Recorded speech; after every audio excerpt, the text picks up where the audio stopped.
All right, 8:55. Hi, everybody. Good morning. I'm going to show you the radar, but I don't want you to get all nutty on me because a lot of this is not reaching the ground yet. The atmosphere is just so dry. The dew points are like at 0. So, again, a lot of this moisture is not reaching the ground, but we are starting to see a little bit of that snow moving into the state. Winter weather advisory in effect for 7 of our 8 counties. We've got a winter storm warning, which is of greater importance in Litchfield.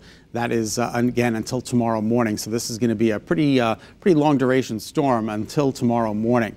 6+ inches up against that Mass border, just north of the I-84 corridor. 3 to 6 in central Connecticut, 1 to 3 along the shoreline. We are going to see snow at the onset. Everybody's going to see snow at the onset. So we're in pretty good shape out there right now. So if you're about to do your commute or run your errands, you're still good to go. But hurry up and do it because we are expecting a messy late morning through the early afternoon.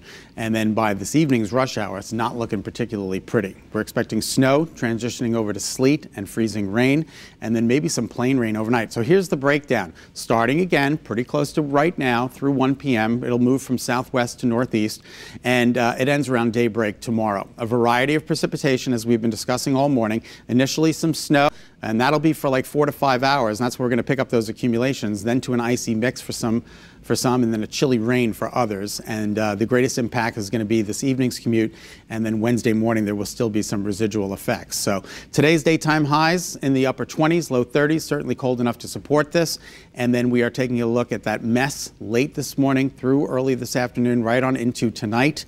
It'll be snow transitioning over to sleet and freezing rain. And then tomorrow we'll clear things out by late morning with partly sunny skies in the afternoon, but it's going to be windy. At least it'll be mild with a temperature of 42. Have a great day. We'll see you for noon and cut-ins throughout the day.